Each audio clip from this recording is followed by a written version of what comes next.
코로나와 한국교회, 즉 파괴와 태해나라고 하는 제목으로 함께 말씀을 나누려고 합니다. 여러분, 무화과 좋아하시죠? 무화과는요, 변비에 좋답니다. 피부 미용에도 좋고요. 나쁜 콜레스테롤을 억제해주는 그런 요소가 있어서 무화과는 고혈압에도 좋은 그런 열매랍니다. 거기에는 피신이라고 하는 단백질 분해 요소가 있어서 고기에다가 이걸 첨가하면 육질이 부드러워져서 아주 맛있고요.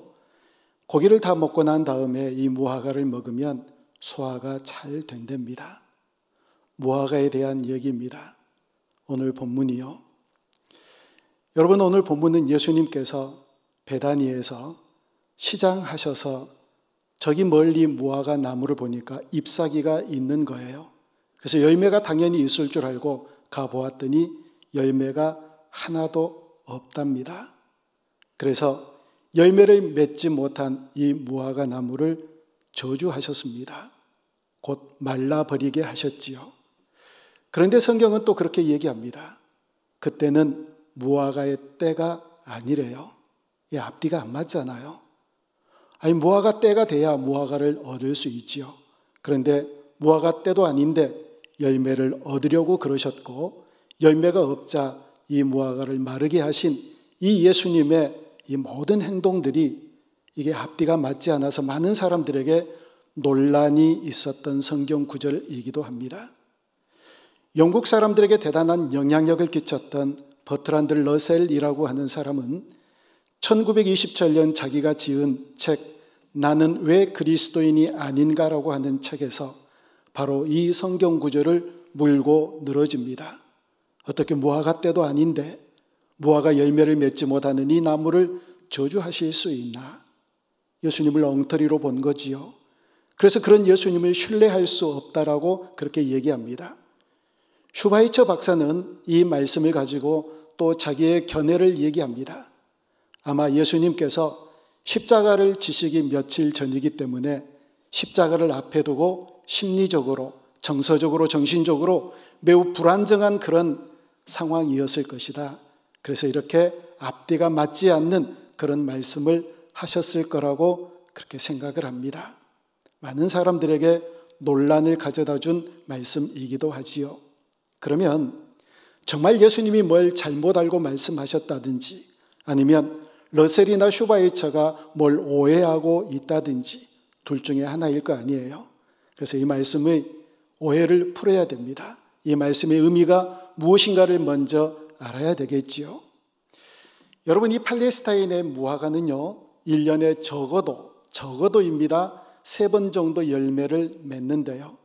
봄에는 작은 열매를 맺기도 하고 가을에도 열매를 맺기도 하고, 그런데 무화과의 때는 바로 여름이랍니다. 그러니까 예수님께서 지금 이 무화과 나무를 만났을 때는 무화과 때가 아닌 거예요. 그럼에도 불구하고 작은 열매라도 맺게 되어 있는 게 무화과래요. 그러니까 다가가서 보지 않더라도 저 멀리서도 무화과에 잎이 있으면 무화과는 잎과 열매가 같이 생겨나기 때문에 잎이 있는 것을 보면 아, 저기에는 열매가 있겠다라고 그렇게 추정을 할 수 있는 게 무화과 나무랍니다. 그런 의미에서 예수님께서 잎을 바라보시면서 열매가 있겠구나 하고 다가가셨는데 열매가 없는 거예요. 지금 시장한데. 그래서 열매를 맺지 못하는 이 무화과 나무를 저주하셨다는 겁니다. 여러분, 그래서 찾아봤더니 이 무화과는 자기 때가 아닌 때에 잎사귀와 함께 맺는 아주 작은 열매를 파괴라고 그렇게 얘기를 한다고 그래요. 이와 같은 열매입니다. 이 열매를 파괴라고 말합니다. 제 때가 아닌 무화과 잎과 함께 작은 열매로 맺는 것을 파괴라고 하고, 그 무화과 때에 아주 잘 익은 열매로 맺는 이 무화과를 태해나라고 그렇게 얘기를 한답니다. 먹음직스럽지요? 빨갛게 잘 익었습니다. 그러니까 이 무화과가 두 종류로 얘기를 한다는 거예요. 제 때가 아닌 때는 무화과 잎사귀와 함께 파괴라고 하는 열매를 맺고, 제 때는 잘 익은 태해나의 무화과 열매를 맺는다는 거예요. 자, 그래서 오늘 본문 13절을 이 오해를 풀어가는 이 말씀을 가지고 제가 다시 한번 읽어보면 이렇게 읽을 수 있습니다. 멀리서 잎사귀 있는 한 무화과 나무를 보시고 혹 그 나무에 무엇이 작은 열매 즉 파게라도 있을까 하여 가셨더니 가서 보신즉 잎사귀 외에 아무것도 없더라. 이는 무화과의 때 즉 본격적인 열매를 맺는 테나 때가 아님이라. 이렇게 읽을 수 있다는 거예요. 그래서 예수님이 잘못 말씀하신 게 아니라 러셀이나 슈바이처가 오해를 한 거지요. 모르니까 그렇게 오해했겠지요. 자, 이제 오해가 풀렸습니다. 그러면 이 말씀이 도대체 무엇을 말씀하는가를 먼저 알려면 이 무화과 저주 사건의 앞뒤에 있는 말씀을 살펴봐야 되거든요. 오늘 우리가 읽은 마가복음 11장 12절 그 바로 앞에는 11절인데 이런 말씀이 기록되어져 있어요. 예수님께서 저물 때에 성전을 둘러보셨답니다. 성전이 뭐 하는지, 성전이 어떠한지를 그냥 쑥 둘러보시고 그 다음 날 베다니에서 아침에 이 무화과 나무를 만난 거예요. 너무 시장하셔서 먹으려고 갔더니 아무것도 없어서 이 무화과 나무를 저주하셨습니다. 그러고 나서 성전으로 다시 가시지요. 근데 성전에 가보니까 어제 저녁에는 둘러봤는데 이제 성전에 가보니까 장사하는 사람들로 왁자지껄 너무나도 법석되는 그런 일들이 성전에서 보이는 거예요. 그래서 예수님께서 성전에서 장사하는 모든 사람들을 다 쫓아내셨습니다. 상을 엎으셨고요. 그리고 성전에 지나다니는 사람도 없도록 전부 다 막으셨거든요. 몹시 화가 나셨어요. 그렇게 성전을 청소하신 다음에 그리고 다시 제자들과 함께 다음 일을 진행했던 이 얘기입니다. 여러분이 마가복음 이 무화과 사건 앞뒤로 보면 예수님께서 성전을 둘러보시고 그래서 무화과 나무를 마르게 하시고 그리고 성전을 청소하셨다. 이게 굉장히 중요한 연관성이 있다는 사실입니다. 어떤 연관성이 있을까요? 성전을 청소할 수밖에 없었던 바리새인, 서기관들 그리고 종교 지도자들, 유대인들이 곧 작은 열매라도 맺지 않는 잎사귀만 있는, 잎사귀만 무성한 무화과 나무 같은 존재라는 거예요. 그래서 예수님께서 성전을 청소하셨고 무화과 잎사귀만 있는 이 나무를 저주하셨는데 이 둘은 똑같은 그런 존재라는 겁니다. 제대로 열매를 맺지 못하는 잎사귀만 무성한 사람들이요. 그 사람들은 정말 그랬거든요. 여러분이 알다시피 우리가 공부한 것처럼 이스라엘 백성들은 얼마나 종교적인지 모릅니다. 종교적인 열심이 대단하지요. 제사를 드리고 의식을 행하고 율법을 지키고 이런저런 금식 기도하고 11조를 내고 아니 그들이 자랑하잖아요. 나는 이렇게 잘했다. 나는 이런 것을 잘 지켜왔다. 그렇게 자랑할 만큼 그들은 잎사귀가 무성한 인생을 살았습니다. 그런데 예수님이 보시니까 열매가 없는 거예요. 청소할 수밖에 없는 그 무화과 열매 맺지 못하는 무화과 나무를 저주할 수밖에 없는 그런 상태라는 겁니다. 우리가 이 말씀을 들으면서 이렇게 생각하면 또 안 되겠지요. 아, 그 사람들 그랬구나. 왜 그랬을까? 어리석은 사람들이었네. 이렇게 생각할 것이 아니라 우리에게 적용해 봐야 된다는 거예요. 여러분, 우리 한국 교회가 무성한가요? 무성하지요. 교회들이 얼마나 많은데요. 외국인들이 우리나라에 와서 깜짝 놀라는 게 몇 가지가 있답니다. 한 7가지 정도를 누가 소개해서 읽어본 적이 있었는데 전부 다 어디에 가든지 와이파이가 터지는 것 보고 놀랜답니다. 족발을 시키면 30분 만에 돼지를 잡아가지고 고기를 배달해 주는 것 때문에 또 놀랜답니다. 그 중에 하나가 뭐가 있는지 아세요? 저녁에 다 불이 꺼졌는데 곳곳에 십자가 불빛이 비치는 것을 보고 어떻게 이렇게 교회가 많나? 어떻게 이렇게 십자가가 무성한가? 그것 보고 놀랜대요. 여러분, 우리 한국교회 무성하거든요. 그리스도인들은요 얼마나 무성한데요. 교회마다 북적이잖아요. 얼마나 많은 열심들이 있는지 모릅니다. 제자 훈련, 성경 공부, 이런저런 훈련, 그리고 열심히 봉사하는 것들, 헌신하는 것들, 이런 것들이 얼마나 많은데요. 저녁에까지도 새벽까지도 기도하는 사람들이 또 얼마나 많은데요. 무성하지요. 교회도 무성하고 그리스도인들도 무성합니다. 그런데 열매가 만약에 없다면 우리 또한 그렇게 저주를 받을 수밖에 없는, 예수님으로부터 심판을 받을 수밖에 없는 그런 지경에 처하게 된다는 사실을 이 말씀을 통해서 우리에게 교훈해 주고 있다는 사실이에요. 여러분, 예수님이 이렇게 분노하지 않으셨거든요. 예수님은 좀처럼 화를 내시는 그런 분이 아니세요.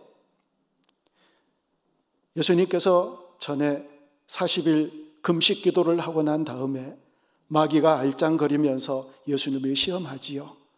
아니, 40일 동안 금식 기도했는데 떡을 얘기하는 건 그건 고문이잖아요. 40일 금식 기도했는데 뛰어내려라, 또 절을 하라, 이런 건 금식 기도하는 사람들에게 얘기할 예의가 아니잖아요.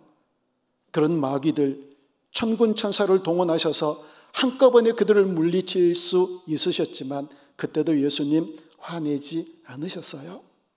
십자가에 달려 죽으실 때 예수님을 조롱하고 뺨을 치고 침 뱉고 머리에 가시관을 쓰이고 옆구리에 창을 찌르고 갖가지 조롱의 말 비아냥거림을 내뱉어도 예수님 단 한마디라도 그를 대적하는 모든 사람들을 다 물리칠 수 있으셨지만 화 안 내셨어요. 오히려 그들에게 말씀하시죠. 주님, 저들은 자기의 죄를 알지 못합니다. 저들의 죄를 용서해 주옵소서. 그랬던 주님이 어떻게 이렇게 화를 내시나요? 선정 청소를 하실 때도 화를 내셨고, 그리고 무화과 나무를 저주하신 것도 그 마음속이 어떠했는가를 우리가 짐작할 수 있잖아요. 그만큼 그게 중요하니까요. 잎사귀만 무성하고 열매가 없는 게 이 신앙생활하는 많은 사람들에게 그만큼 중요한 문제였으니까요. 우리 주님이 그렇게 화를 내셨다고요. 전에 하나님께서 구약 때에 이사야 선지자를 통하여서 이와 비슷한 말씀을 하신 적이 있는데, 우리 이사야 1장 11절부터 13절 말씀을 함께 보도록 하겠습니다. 제가 읽을 테니까 눈으로 한번 따라와 보세요. 여호와께서 말씀하시되 너희의 무수한 재물이 내게 무엇이 유익하뇨? 그렇게 읽어볼까요? 무수한 잎사귀가, 무화과 잎사귀가 내게 무엇이 유익하뇨? 나는 수량의 번제와 살진 짐승의 기름에 배불렀고 나는 수송아지와 어린 양이나 숫 염소의 피를 기뻐하지 아니하노라. 너희들이 성전에서 북적대고 왁자지껄하는 그 많은 것들, 부산한 것들, 분주한 것들, 그런 건 내가 기뻐하지 않는다. 잎사귀만 있는 것 기뻐하지 않는다. 12절을 보면 너희가 내 앞에 보이러 오니 이것을 누가 너희에게 요구하였느냐? 내 마당만 밟을 뿐이니라. 13절은요. 헛된 재물을 다시 가져오지 말라. 분향은 내가 가증히 여기는 바요. 월삭과 안식일과 대회로 모이는 것도 그러하니 성회와 아울러 악을 행하는 것을 내가 견디지 못하겠노라. 무화과를 저주하신 것과 똑같아요. 성전을 청소하신 것과 똑같아요. 종교 지도자들과 백성들이 이와 같이 살았으니까, 그래서 하나님께서 내가 그거 견디지 못하겠다. 무화과 나무가 무성하고 파괴라도, 이 작은 열매라도 없이 신앙생활하는 너희들을 내가 조금도 기뻐하지 않는다. 이렇게 말씀하는 거예요. 자, 그러면 우리 주님께서 우리에게 요구하시는 귀한 열매란 과연 어떤 것일까요? 자, 이 본문을 쭉 읽어가다 보면 예수님께서 성전을 다 청소하시고 나서 그 다음에 그 다음 날 일이 그 다음 20절부터 기록되어져 있는데요. 20절, 21절은 이렇게 얘기합니다. 우리 같이 한번 보겠습니다. 그들이 아침에 지나갈 때에 무화과 나무가 뿌리채 마른 것을 보고 베드로가 생각이 나서 여짜오되 랍비여 보소서 저주하신 무화과 나무가 말랐나이다. 예수님께서 말씀하신 대로 파괴라도 없는, 태어나 때가 아니지만 파괴라도 없는 그 무화과 나무가 그냥 말라버린 거예요. 그래서 놀란 이 베드로가 그 사실을 그대로 예수님께 보고합니다. 21절에 그렇게 보고를 하잖아요. 그런데요, 22절 말씀부터는 이 말씀을 들으신, 보고를 들으신 예수님께서 그랬더냐, 봐라, 너희들도 잎사귀만 무성하면, 그리고 파게라도 작은 열매가 없으면 안 된다, 반드시 열매를 맺는 그런 그리스도인으로 삶을 살아야 된다, 이런 얘기들이 나와야 되는데 도무지 우리가 이해할 수 없는 엉뚱한 얘기가 나오거든요. 어떤 얘기인지 22절부터 24절까지 한번 보겠습니다. 22절을 보면 예수님께서 이 보고를 들으신 다음에 이렇게 말씀하세요. 예수께서 그들에게 대답하여 이르시되 하나님을 믿으라. 하나님을 믿으래요. 여기에서 하나님을 믿으라는 이 얘기는 다른 얘기가 아니라, 하나님이라고 하는 신을 너희들이 믿으라는 얘기가 아니라, 너희들에게 이미 예수 그리스도를 믿는 믿음을 주셨는데 그 믿음을 분명하게 하라는 그런 말씀이거든요. 23절에는 이렇게 말씀합니다. 내가 진실로 너희에게 이르노니 누구든지 이 산더러 들리어 바다에 던져지라 하며 그 말하는 것이 이루어질 줄 믿고 마음에 의심하지 아니하면 그대로 되리라. 24절은요. 그러므로 내가 너희에게 말하노니 무엇이든지 기도하고 구하는 것은 받을 줄로 믿으라. 그리하면 너희에게 그대로 되리라. 엉뚱한 대답하시는 거 아닌가요? 무화과 나무가 말랐다고 보고를 드리는데 기도하래요. 하나님을 믿으래요. 그리고 이 산을 바다에다가 던지우리라 하고 기도하면 그대로 된대요. 무엇이든지 의심하지 않고 믿으면 또 그대로 된대요. 이게 좀 엉뚱하잖아요. 그런데 여러분, 기도란 뭘까요? 우리가 흔히 기도에 대해서 오해하고 있는 게 있는데, 기도는 우리가 필요한 무엇인가를 얻어내는 수단이라고 생각하는 게, 그게 기도라고 생각하는 잘못된 생각이 있거든요. 뭔가 우리가 필요하니까, 뭔가 부족하니까 그것을 얻어내는 게 이게 기도인가요? 여러분, 그것 이전의 기도는요, 하나님과 교제하는 거예요. 이런 말씀이 있잖아요. 이스라엘 백성의 기도를 하나님께서 이미 들어주시겠다라고 약속해 놓고, 그러나 너희들이 내게 기도하여야 하겠다. 아니, 들어주셨다고 약속하면 이게 끝나는 일이잖아요. 기도 끝내야 되잖아요. 그런데 그럼에도 불구하고 너희들이 기도해야 된다는 얘기는 내가 너희들과 얘기하고 싶다는 거거든요. 너희들과 교제하고 싶다는 거예요. 정말 하나님을 온전히 믿는 사람들은 늘 하나님과 동행하는 그리스도인이어야 될 줄로 믿습니다. 그래서 하나님의 뜻이 어디에 있는지, 이 한국교회를 향하여 하나님이 원하시는 것이 무엇인지, 그리스도인들에게 하나님께서 뜻하시는 것이 무엇인지, 도대체 어떻게 살라 하는 것인지를 알아야 되잖아요. 그 교제를 통해서 하나님의 마음을 그대로 우리의 마음에 담고 살아가는 그런 그리스도인이 되라는 겁니다. 그런 한국교회가 되라는 거예요. 너희들 나와 얼마나 교제하느냐? 교제해야 알지요. 하나님이 도대체 뭘 원하시는지, 하나님의 뜻이 무엇인지.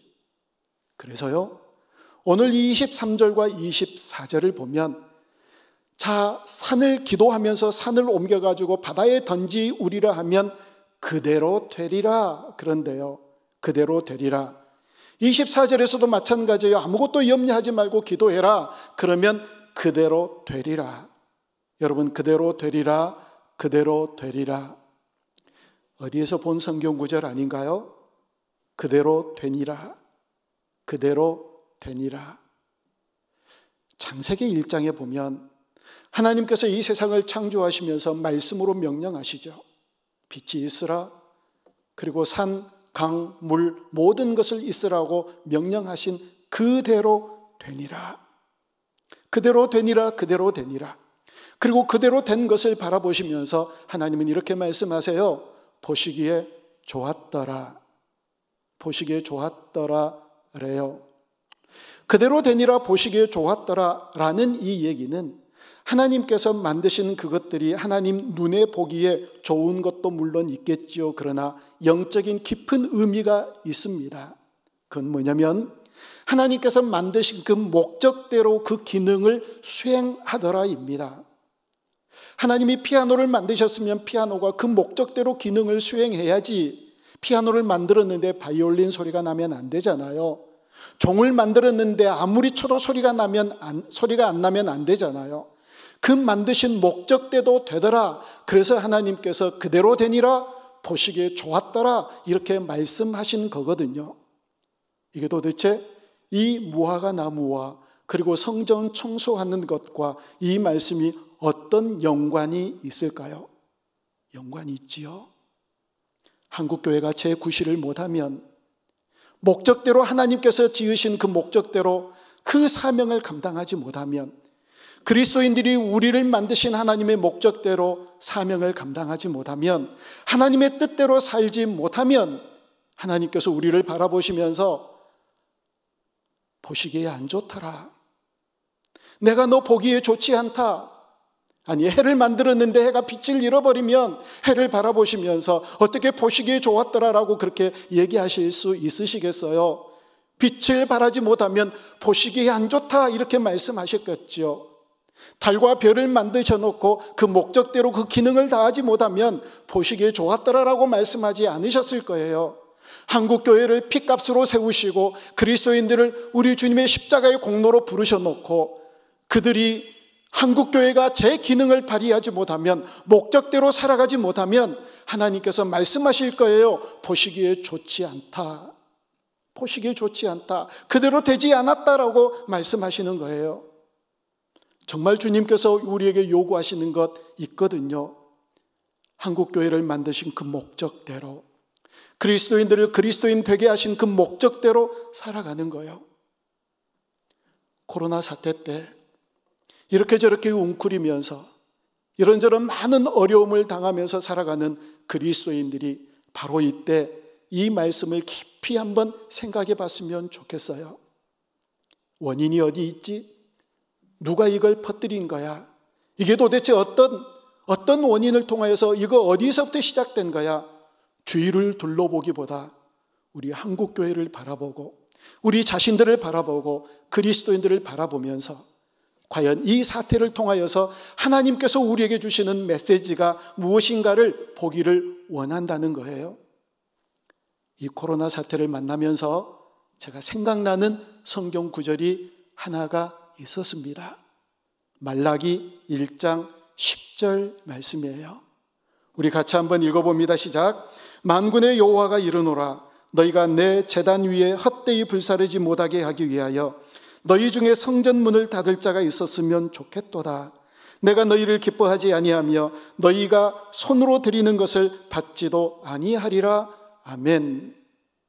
하나님이여, 성전에서 장사하고 무성한 잎사귀만 있는, 그러나 작은 열매라도 맺지 않는 이 그리스도인들을 향하여, 이 하나님의 백성들을 향하여 너희들이 열매 맺지 못한 채 무화과 잎사귀만 무성한 채 이 성전 안으로 들어오는 것, 내가 그거 견디지 못하겠다.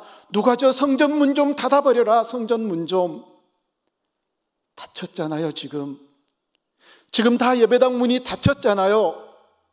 하나님께서 말라기 선지자를 통하여서 말씀하신 그대로 지금 예배당 문이 다 닫혔잖아요.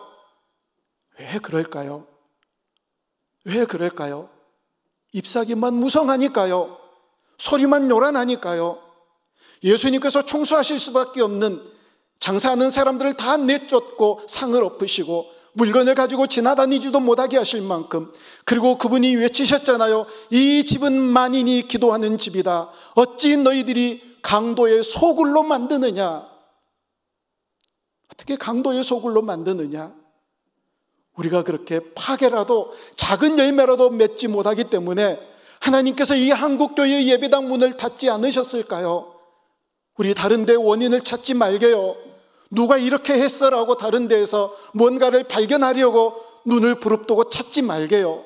한국교회를 바라보시게요. 우리의 자신들을 바라보시게요. 성전문, 예배당문 닫게 하신 하나님의 그 의도하심이 무엇인가? 정말 나는 잎사귀만 무성하고 작은 열매 파기라도 맺지 못하는 그런 존재로 살아가고 있지 않는지, 우리 한국교회가 그렇게 살아가고 있지 않는지, 그리스도인이 그렇게 살아가고 있지 않는지, 아니 어쩌면 그런 생각도 들잖아요. 열매 그거 바라지 않아. 예수님의 명예에 먹칠이나 하지 말어. 십자가의 영광을 가리우지나 말어. 교회의 이름으로, 예수님의 이름으로 얼마나 악한 일들을 많이 하는데요. 그래서 많은 사람들이 어떻게 이렇게 교회가, 기독교가 욕을 얻어먹는 시대가 언제부터 이렇게 되었을까요? 도대체 무엇 때문인가요? 잎사귀만 무성하니까요. 파괴라고 하는 작은 열매조차도 없으니까요. 사랑하는 성도 여러분, 코로나 사태, 이 사태를 통해서 하나님께서 주시고자 하시는 메시지가 분명하거든요. 정말 우리에게서 그 원인을 찾고 우리를 돌아보면서 우리가 어떻게 다시 새롭게 태어나야 되는지, 한국교회가 어떻게 다시 새로워져야 되는지, 그리스도인들이 어떻게 삶을 새롭게 살아야 되는지, 이 사태를 통하여서 우리 자신을 분명하게 깨닫기를 원합니다. 주님이 우리에게 다가오셔서 열매를 찾을 때, 주님, 태어나 때 아닌데요? 지금 철 아니잖아요. 이렇게 말씀하실 건가요? 그러면 안 되잖아요. 주님이 아시고 찾아오시는데요.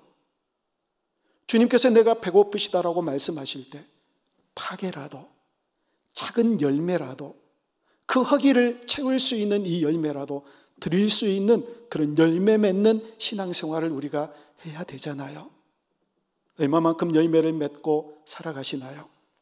잎사귀만 무성한 그런 존재가 아니라 삶 속에서 아름다운 열매를 맺어 믿지 않는 많은 사람들에게 그것들을 나누어 주는 축복의 통로되는 삶을 살아갈 때 하나님께서 이 진노를 멈추시고 우리에게 자비를 베풀어 주실 줄로 믿습니다.